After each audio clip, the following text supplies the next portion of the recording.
Би эсвэн хүсэл гэдэг зүйлийг анх бол өвөө эмээ нарын үсний найр гэдэг дээр бяцхан хүүхдийг өрөөж байгаагаар сонсч ирсэн. 9 цагаан хүсэл нь бэлэх болтугай гэд.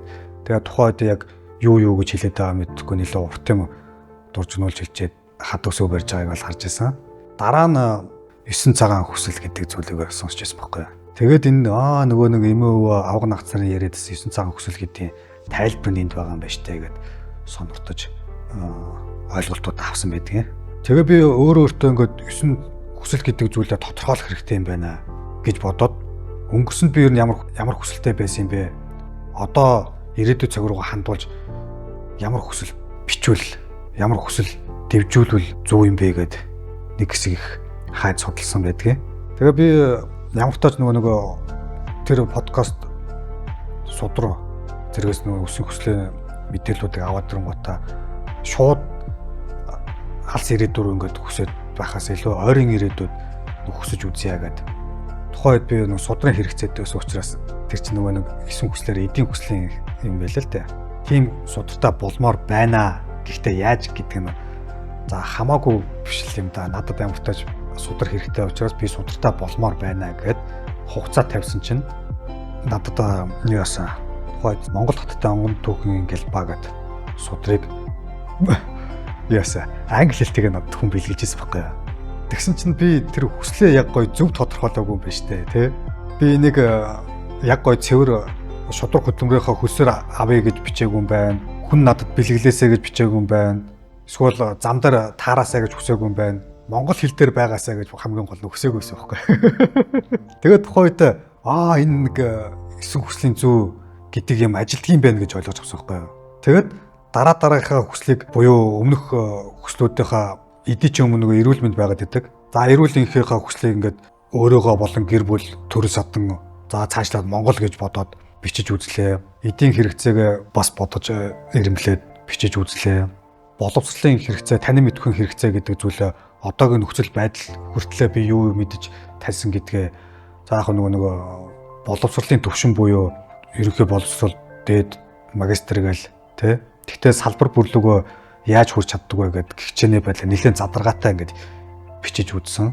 Ингээд бичээд үзсэн чинь энэ зөвхөн намайг тодорхойлох 3 хүсэл юм байна гэдгийг би ойлгосон. Энэ нь болохоор нөгөө биегийн 3 хүсэл гэж яддаг юм лээ. За тэгээд өөрийгөө тодорхойлох биегийн 3 хүслээ ингээд биччихээд байж идэг л би нийгэмтэй харьцдаг, найз нөхөд гэр бүл годомжинд гараад харьцдаг, албан байгууллагаар орж харьцдаг төлөөний биетэй хэрэгцээтэй төгслүүд нь болохоор харилцаанд нүгтийн хүсэл гэж байдаг юм байна. Танилтай байж чаддгүй тий. За тэгээ хүмүүстэй хамтарч чаддаг юм уу?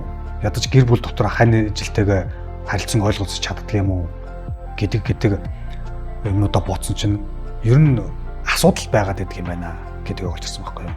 Тэгээд надад ямар асуудал байгаа вэ гэдгийг хамгийн түрүүнд харж иж тэр асуудлуудаа шийдэх асуултуудыг би өөртөө тавьж эхэлсэн. За тэр асуултуудаа ингээд өөртөө чадхаараа хариулаад ирэхээр мэдээж нөгөө нэг хүсэл байхаар хясал гэдэг шиг ямар нэг юм зүйл дээр очиод гацчаад эсвэл ямар нэгэн зүйл шийдэж ижил энэ бүхэн энэ хүсэл маань ингээд бэлэх юм байна гэдгийг ойлгоод за тэр шийдлүүдтэйгээ хүсэл болгож бичсэн байдаг. За ийм байвал сайн болох гээд байна, зөв болох гээд байна. Миний анд нөхд намайг ойлгох гээд байна. Тэнд байгаа албан байгууллагын усуудаа ингэж ойлголцож чадах юм байна. За гэр бүл дотроо хүүхдтэйгээ, их нэртэйгээ за ийшээ гараад орчныхоо үүдэнд байдаг дэлгүүр хүнтэй ингэж харьцаж чадах юм байна гэдэг хөдлөөр бодож үзсэн байхгүй юу. За тэгсэн ингээд бидний орон зайтай байдаг 3 хүслээ ингээд чагсааж бичээд асуудлуудаа ирэмблээд шийдвэрээ олонгууд нөгөө нэг хүслийнхаа зүг нэлээд сайн багцалж цомхон бөөгөөд нэлээд цараатаагаар тодорхойлж чадчихсан. За тэгээд тэрийгэ мэдээж хугацаа биччихээр энэ юу юм бэлээ. Жоох учир дутагдaltaй байсан учраас би зүгээр алс ирээдүйтэйгээ гэдэг бичсэн. Өөртөө хамаатай хүслүүдийг болохоор би яаж болох юм бэлээ. Ялангуяа эдийн хүсэлтэй хамаатай байдаг хугацаатай бичвэл их зүгээр санагдсан. За тэгсэн чинь ойр тойронтойгоо ингэ байгаад байлаа гэж бодоход нөгөө улс төрийн байдал, улс орн маань ямар байх вэ гэдгээс хамаарч бид миний энэ хүсэл хэрэгцээ гэдэг зүйл хангах гад байгаа юм байна гэдэг зүйл эдэг чинь нийгмийн буюу одоо ингээд оруулахаар улстай хамаатай. Одоо улс маань энэ газар шороо дэлхий дээр очиж байгаа учраас тэрнтэй хамаатай нийгэм 3 хүсэл гэж байдаг юм байна. Тэгээд тэр бүхтэй харилцахын тулд би эзэн эрэхтэй байх хэрэгтэй юм байна. Мэргэжилтэй эзэмсэн чадамжтай байх хэрэгтэй. За надтай адилхан эзэн эрэхээ хүсэл хэрэгцээг хангаж байгаа улсууд маань яг л адилхан юм зүйл ингээд өөрөө мэд энэ 9 хүсэл гэдэг зүйлийг мэдсэн мэдээгүй ингээд нийгэмд ингээд харьцаа явж байгаа учраас энэ бүхэн маань хоорондоо ямар нэгэн зөрчилдөөнгөө оршиж энэ сайхан Монгол гэдэг улс маань оршин тогтох гээд байна штэ. Энэ маань инх хамглан байгаасай гэдэг хүсэл угаасаа ингээд хүслийнхаа зүгээр ингээд тодордгийг ойлгож авсан. За улс орн маань инх хамглан байлаа гэд дэлхийн дайнтажинтай ч юм уу гамшиг сүрэлтэй байгаад байвал яах юм бэ? Тэ?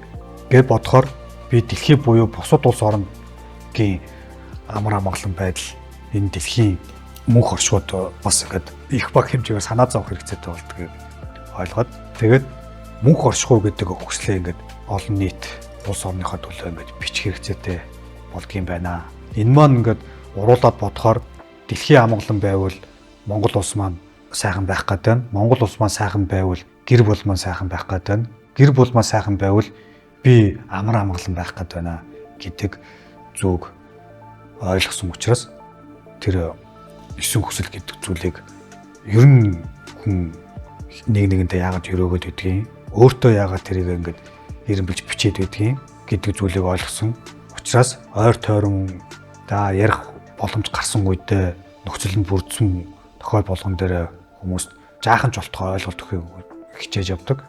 Энэ суугаараа дамжуулж та бүхнээс энэ 9 хүсэл гэдэг зүйлийг хэрхэн ойлгодог вэ? 9 хүсэл гэдэг зүйлээ бичиж эсвэл бодож магадгүй аав ээжтэй, найз нөхөдтэй энэ зүйлийг мөрөөдөл, зорилт байдлаар хоорондоо ярилцаж үзэж байсан уу?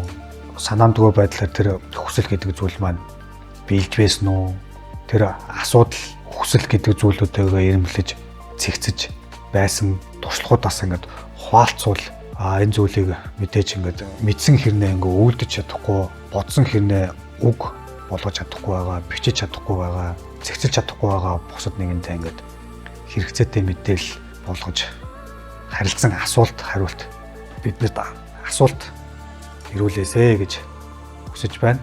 Та нар маань санаа зовлтгүй аль нэг хүсэл дээр туршлагаа хуваалцаж байна. Эсвэл сурмаар байна гэдэг үүднээс асуулт төвшүүлээрэ гэж хүсэж байна. Комент бичээрэй.